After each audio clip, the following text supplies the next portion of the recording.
zügig mit den Arbeiten beginnen können.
Hello and welcome to 7 Days. Could Europe be rattled by further instability after the general election in Italy? Will a new coalition government stay committed to unpopular austerity measures, or will we see a return to the Italy of old? Also in the programme, first of all, we had the six-pack and now comes the two-pack. Are you getting confused? Well, we're not talking about beer or the latest celebrity fitness DVD.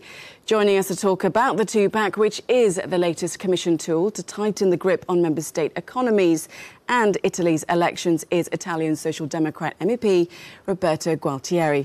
Mr. Gualtieri, thank you for coming on the show. Pleasure to have you. Thank you. Well, we've got a lot to talk about, but before we start our discussion, we're going to have a rapid-fire round of quick questions where I simply ask you a round of questions and all you have to do is answer yes or no. OK. OK, ready? Ready. OK, then, let's go. After the whole scandal surrounding Berlusconi, are you surprised that he got 30% of the vote? No.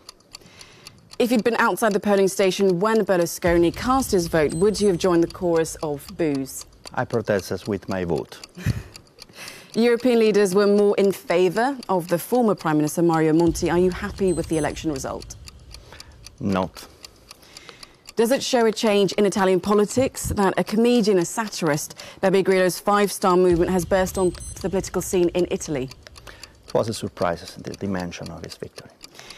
Now, Tupac, is it another tool for controlling member states? It is another tool, yes. Yes?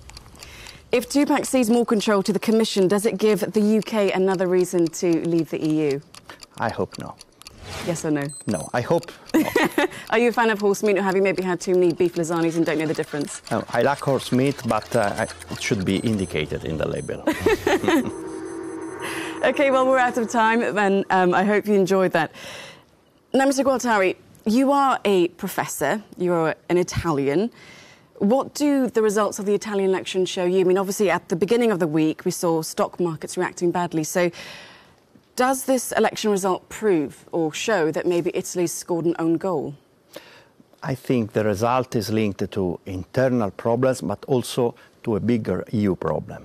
That this course of austerity and also of a way of kind of technocratic economic governance, where citizens have not anymore the right to decide the economic policy line in their home country, but they have not also the right to decide at the EU level, this creates big political problems.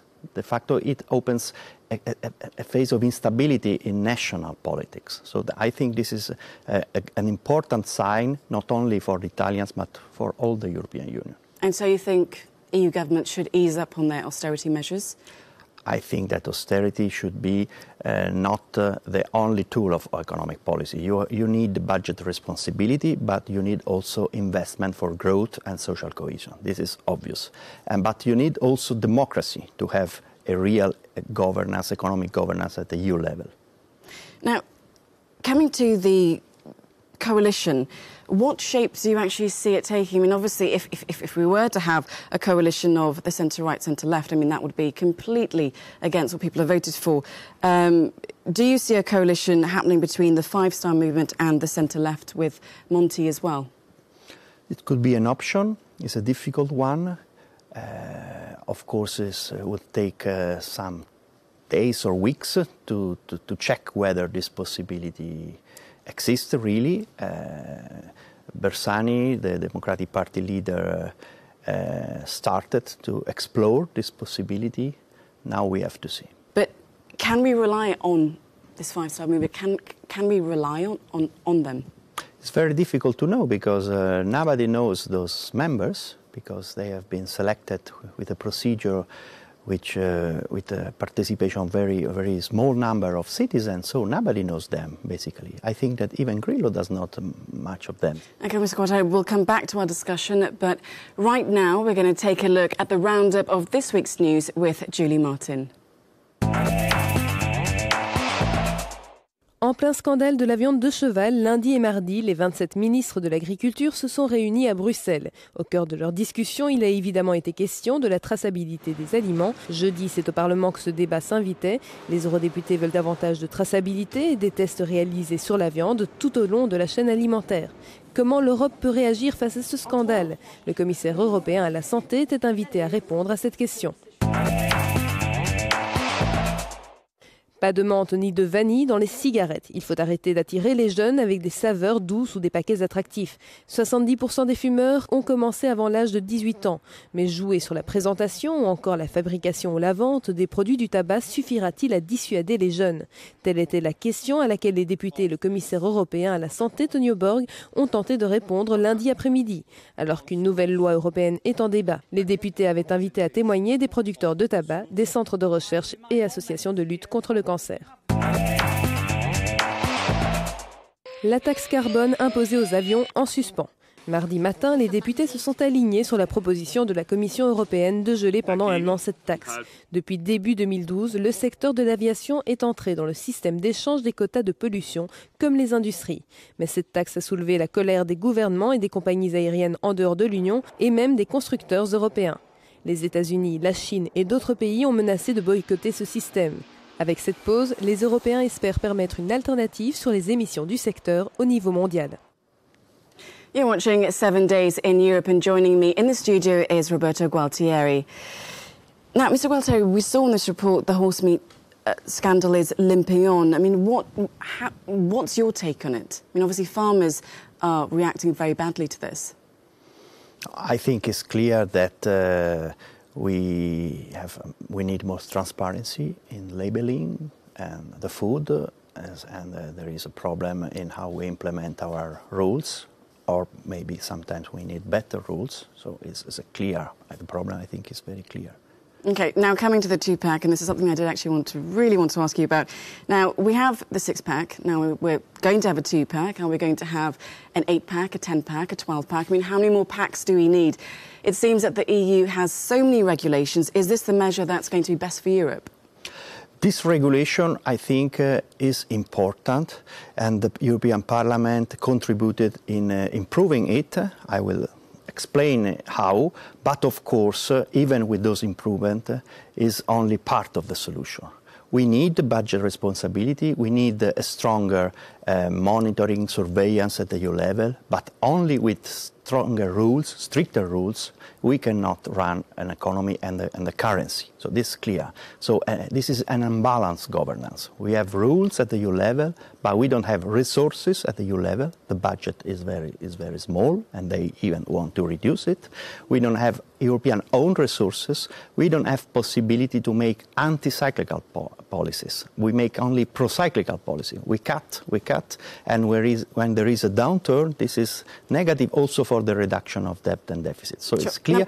This negotiation, we started to change this line because the Parliament succeeded in having in these regulations, the new two-pack regulation, for the first time clearly said that the Commission should take into account the cycle, should allow more public investment where there is a downturn. So there is a first signal of an anti-cyclical economic policy, but it's not enough, and it's too late. No, but let's talk about the powers the Commission's going to get under the two-pack. I mean, shouldn't we be allowing member states to have more control over what they do? I mean, you are a professor and you're also one of the negotiating team on reform of monetary reform for Parliament. Do you think maybe we're treating member states like naughty little school children?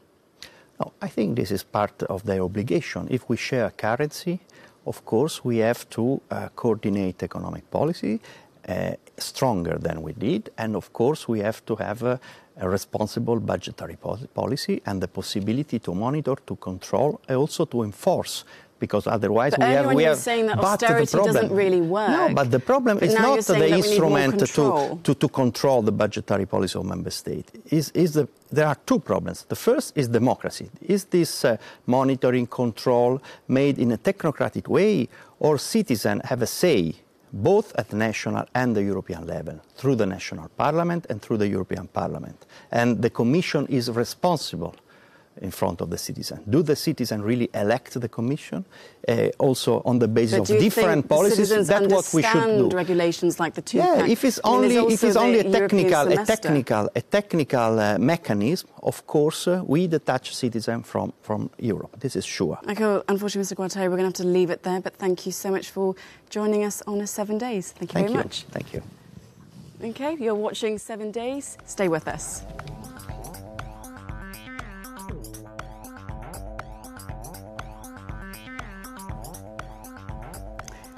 Nice to meet you. The uprising in Syria is now 2 years old with no end to the conflict. The UN estimates over 70,000 people have been killed and hundreds of thousands have fled the violence and bloodshed to neighbouring countries. Here in the EU, a delegation of MEPs from Parliament's Civil Liberties Committee went to Jordan to visit the Zaatari refugee camp and registration centres on the Syria-Jordan border. And joining us now is one of those very MEPs, the Green Party's Dutch MEP, Judith Sargentini. Ms. Sargentini, a pleasure to have you on the show. Thank you very much. Now, we've got lots to discuss, but first of all, we're going to have a little game where I'll ask you a rapid-fire round of questions, and all you have to do is answer yes or no. That's always the tricky part, eh? That's true, but are you ready? Sure. OK, then let's go. Do you see what is essentially a war in Syria ending? No. Did it make you feel sad or cry when you got there? No. Are you now doing something more to help the people of Syria? Yes. Is the international community maybe doing enough? No. Do you think possibly that the case is that they've burnt their fingers by going into so many different countries that now they simply don't want to do too much? No. Should the Muslim world be helping the people of Syria more? Yes. Are we maybe forgetting about the refugees in Lebanon? Yes. Is donor fatigue an issue? No. Do you think maybe that there's a huge dislike of the Bashir al-Assad regime and that maybe could be a problem or reason for donor fatigue? No. Are you in favour of revolution? Yes. OK, well, thank you for your honesty. Now we've run out of time, but thank you very much. Well, we have a report by one of our reporters, Ug Wenstock. Now, he went to the Turkish border to see the refugee crisis over there. And we're going to see that report in a short while. But first of all, I want to talk about your experience. How did you feel the first moment when you got there? You just asked me whether I was sad or cried when I was there. I didn't cry, but of course I was sad. It's always horrific to see 70,000 people in a tent camp, and every night 3,000 new refugees arrive. And they walked for days maybe. And they left home and a more or less organized life or a normal middle-class life, and now they're living in tents in Jordan, no job, no security, and they have to wait for people to give them food. And that's just makes you very sad.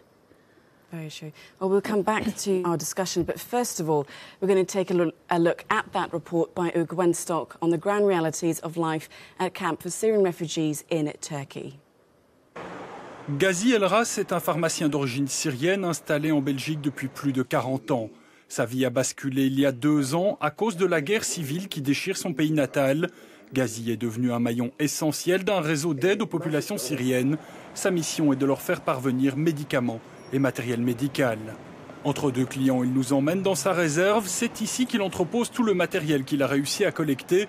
Médicaments, chaises roulantes, couvertures, nourriture, tout est utile. Quelles sont les conditions d'hospitalisation en Syrie à l'heure actuelle? À l'heure actuelle, les conditions sont très minimes. C'est très préliminaire. Il n'y a pas des choses confortables ou des choses un peu évoluées. On va quelquefois même faire un pansement pour quelqu'un avec un sac en plastique.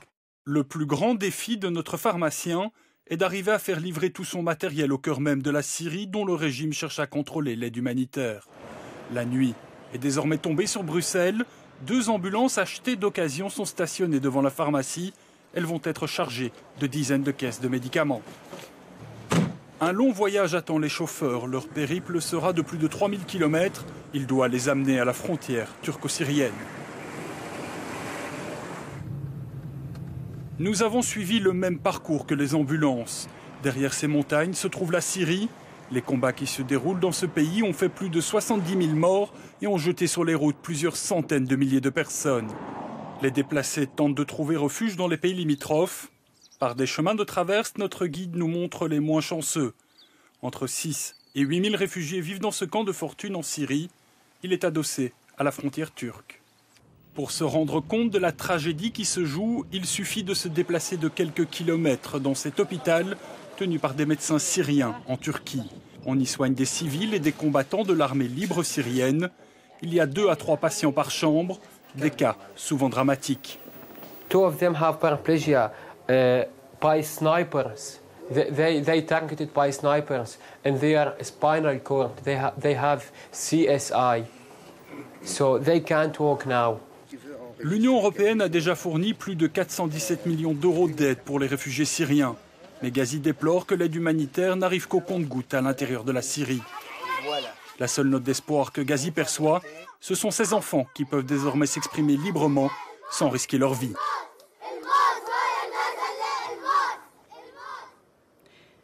You're watching 7 Days in Europe, and with me is MEP Judith Sargentini, who, as we said, has recently returned from an MEP delegation visit to a Syrian refugee camp on the border with Jordan. Now, can you see life ever returning to normal in Syria? Do you see maybe a resolution to the political situation over there? This is the most difficult question. We all would like to see Assad go. And whether he ends up in a bounty island under a coconut tree, enjoying his old day, or whether he ends up like Gaddafi, I don't know, but he has to go. And the longer it takes, the more insecure the situation becomes, the more various, they call themselves the Free Syrian Army, but it's all different factions and all have different ideas of the future of Syria. Should it be secular? Should it be more Islamist? And can I just ask you one thing? Yes. Do you think that, are you in favour of an attack? No. Nobody is right now. You don't think that the international community should be taking such evasive action? Well, if you compare it to Libya, where we had the no-fly zone, that was a desert with lots of, there were cities, but in between there was nothing. This is a quite densely populated area. And if you do an attack in Syria, what's the consequence for the countries surrounded? It's the Middle East. It is very inflammable. And this is, of course, why not an attack has taken place yet. Next to it, there's no UN Security Council clearing for this. We would not like... Isn't that the real problem? Yes, of course, that's a huge problem, because otherwise you could, instead of an attack, you could maybe send in blue helmets.